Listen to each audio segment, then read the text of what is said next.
దేవుని పరిశుద్ధ నామానికి స్తోత్రాలు. ఈ రోజున ఇర్మియా గ్రంథము 49వ అధ్యాయము.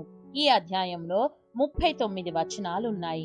మొదటి వచనం, అమ్మోనీయులను గూర్చి యెహోవా ఈలాగు సెలవిచ్చుచున్నాడు, ఇశ్రాయేలునకు కుమారులు లేరా? అతనికి వారసుడు లేకపోయెనా? మల్కోము గాదును ఎందుకు స్వతంత్రించుకొనును? అతని ప్రజలు దాని పట్టణములలో ఎందుకు నివసింతురు? రెండవ వచనం, కాగా యెహోవా ఈలాగున సెలవిచ్చుచున్నాడు, రాగల దినములలో నేను అమ్మోనీయుల పట్టణమగు రబ్బా మీదికి వచ్చు యుద్ధము యొక్క ధ్వని వినబడజేసెదను. అది పాడు దిబ్బయగును, దాని ఉపపురములు అగ్నిచేత కాల్చబడును. దాని వారసులకు ఇశ్రాయేలీయులు వారసులగుదురని యెహోవా సెలవిచ్చుచున్నాడు. మూడవ వచనం, హెష్బోను అంగలార్చుము, హాయి పాడాయెను. మల్కోమును అతని యాజకులను అతని అధిపతులను చెరలోనికి పోవుచున్నారు. రబ్బా నివాసినులారా, కేకలు వేయుడి, గోనెపట్ట కట్టుకొనుడి, మీరు అంగలార్చి కంచెలలో ఇటూ అటూ తిరుగులాడుడి. నాలుగవ వచనం, విశ్వాసఘాతకురాలా, నా యొద్దకు ఎవడునూ రాలేడని నీ ధనమునే ఆశ్రయముగా చేసుకొన్నదానా? ఐదవ వచనం, నీ లోయలో జలములు ప్రవహించుచున్నవని నీవేళ నీ లోయలను గూర్చి అతిశయించుచున్నావు? ప్రభువును సైన్యములకు అధిపతియునగు యెహోవా ఈలాగు సెలవిచ్చుచున్నాడు. ఆరవ వచనం, నేను నీ చుట్టూనున్న వారందరి వలన నీకు భయము పుట్టించుచున్నాను. మీరందరూ శత్రువునికెదురుగా తరుమబడుదురు. పారిపోవు వారిని సమకూర్చువాడొకడును లేకపోవును.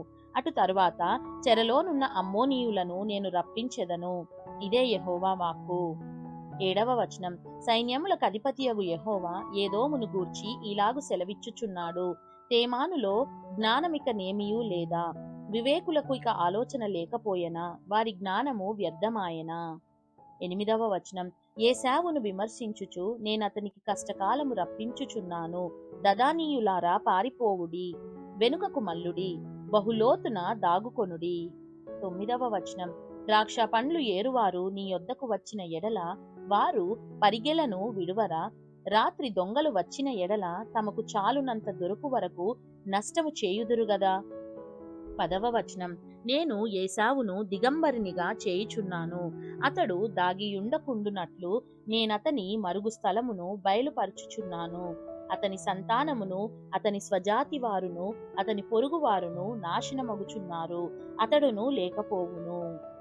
11వ వచనం, అనాథులగు నీ పిల్లలను విడువము, నేను వారిని సంరక్షించెదను. నీ విధవరాండ్రు నన్ను ఆశ్రయింపవలెను. 12వ వచనం, యెహోవా ఈలాగు సెలవిచ్చుచున్నాడు, న్యాయము చేత ఆ పాత్రలోనిది త్రాగను.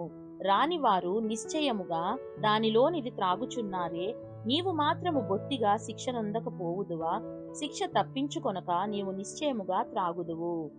13వ వచనం, బొస్రా పాడుగాను అపహాస్యాస్పదముగాను ఎడారిగాను శాపవచనముగాను ఉండుననియు, దాని పట్టణములన్నీయు ఎన్నటెన్నటికి పాడుగానుండుననియు నా తోడని ప్రమాణము చేసియున్నానని యెహోవా సెలవిచ్చుచున్నాడు. 14వ వచనం, యెహోవా యొద్ద నుండి నాకు వర్తమానము వచ్చెను, జనముల యొద్దకు దూత పంపబడి ఉన్నాడు. కూడుకొని ఆమె మీదికి రండి, యుద్ధమునకు లేచిరండి. 15వ వచనం, జనములలో అల్పునిగాను మనుష్యులలో నీచునిగాను నేను నిన్ను చేయుచున్నాను. 16వ వచనం, నీవు భీకరుడవు, కొండ సందులలో నివసించువాడా, పర్వత శిఖరమును స్వాధీనపరుచుకొనువాడా, నీ హృదయ గర్వము నిన్ను మోసపుచ్చెను. నీవు పక్షిరాజు వలె నీ గూటిని ఉన్నత స్థలములో కట్టుకొనినను అక్కడ నుండి నిన్ను క్రిందకు పడద్రోసెదను. ఇదే యెహోవా వాక్కు. 17వ వచనం, ఏదోము పాడైపోవును, దాని మార్గమున నడుచువారు ఆశ్చర్యపడి దాని ఇడుమలన్నీయు చూచి వేళాకోలము చేయుదురు. 18వ వచనం, సొదొమయు గొమొర్రాయు వాటి సమీప పట్టణములను పడగొట్టబడిన తరువాత వాటిలో ఎవడునూ కాపురముండకపోయినట్లు ఏ మనుష్యుడును అక్కడ కాపురముండడు, ఏ నరుడును దానిలో బస చేయడు. 19వ వచనం, చిరకాలము నిల్చు నివాసమును పట్టుకొనవలెనని శత్రువులు యోర్దాను ప్రవాహములో నుండి సింహము వలె వచ్చుచున్నారు. నిమిషములోనే నేను వారిని దాని యొద్ద నుండి తోలివేయుదును. నేనెవని నేర్పరుతునో వానిని దాని మీద నియమించెదను. నన్ను పోలియున్న వాడై నాకు ఆక్షేపణ కలుగజేయువాడేడి? నన్ను ఎదిరింపగల కాపరి ఏడి? 20వ వచనం. ఏదోమును గూర్చి యెహోవా చేసిన ఆలోచన వినుడి. తేమాను నివాసులను గూర్చి ఆయన ఉద్దేశించిన దాని వినుడి. నిశ్చయముగా మందలో అల్పులైన వారిని శత్రువులు లాగుదురు. నిశ్చయముగా వారి నివాస స్థలము వారిని బట్టి ఆశ్చర్యపడును. 21వ వచనం. వారు పడిపోగా అఖండమైన ధ్వని పుట్టెను. భూమి దానికి దద్దరిల్లుచున్నది. అంగలార్పు ఘోషయు ఎర్ర సముద్రము దనుక వినబడెను. 22వ వచనం. శత్రువు పక్షి రాజువలే లేచి ఎగిరి బొస్రా మీద పడవలెనని తన రెక్కలు విప్పుకొనుచున్నాడు. ఆ దినమున ఏదోము బలాఢ్యుల హృదయములు ప్రసవించు స్త్రీ హృదయము వలె ఉండును. 23వ వచనం. దమస్కును గూర్చిన వాక్కు. హమాతును అర్పాదును దుర్వార్త విని సిగ్గుపడుచున్నవి. అవి పరవశములాయెను. సముద్రము మీద విచారము కలదు, దానికి నెమ్మది లేదు. 24వ వచనం. దమస్కు బలహీనమాయెను, పారిపోవలెనని అది వెనుక తీయుచున్నది. వణుకు దానిని పట్టెను.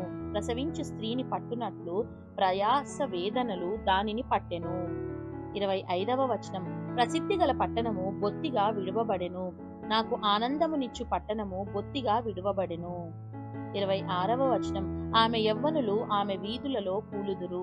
ఆ దినమున యోధులందరూ మౌనులై యుందురు. ఇదే సైన్యములకు అధిపత్యగు యెహోవా వాక్కు. 27వ వచనం. నేను దమస్కు ప్రాకారములో అగ్ని రాజబెట్టెదను, అది బెన్హదదు నగరులను కాల్చివేయును. 28వ వచనం. బబులోను రాజైన నెబుకద్నెజరు కొట్టిన కేదారును గూర్చియు హాసోరు రాజ్యములను గూర్చియు యెహోవా సెలవిచ్చిన మాట, లేచి కేదారునకు వెళ్ళుడి, తూర్పు దేశస్థులను దోచుకొనుడి. 29వ వచనం. వారి గుడారములను గొర్రెల మందలను శత్రువులు కొనిపోవుదురు. తెరలను ఉపకరణములను ఒంటెలను వారు పట్టుకొందురు. నఖముఖాల భయమని వారు దాని మీద చాటింతురు. 30వ వచనం. హాసోరు నివాసులారా, బబులోను రాజైన నెబుకద్నెజరు మీ మీదికి రావలెనని ఆలోచన చేయుచున్నాడు. మీ మీద పడవలెనను ఉద్దేశంతో ఉన్నాడు. యెహోవా వాక్కు ఇదే. పారిపోవుడి, బహులోతున వెళ్ళుడి, అగాధ స్థలములలో దాగుడి. 31వ వచనం. మీరు లేచి ఒంటరిగా నివసించుచు గుమ్మములు పెట్టకయు గడియలు అమర్చకయు నిశ్చింతగాను క్షేమముగాను నివసించు జనముల మీద పడుడి. 32వ వచనం. వారి ఒంటెలు దోపుడు సొమ్ముగా ఉండును, వారి పశువుల మందలు కొల్ల సొమ్ముగా ఉండును. గడ్డపు ప్రక్కలను కత్తిరించుకొని వారిని నఖముఖాల చెదరగొట్టుచున్నాను. నలుదిక్కుల నుండి ఉపద్రవమును వారి మీదికి రప్పించుచున్నాను. ఇదే యెహోవా వాక్కు. 33వ వచనం. హాసోరు చిరకాలము పాడై నక్కలకు నివాస స్థలముగా ఉండును.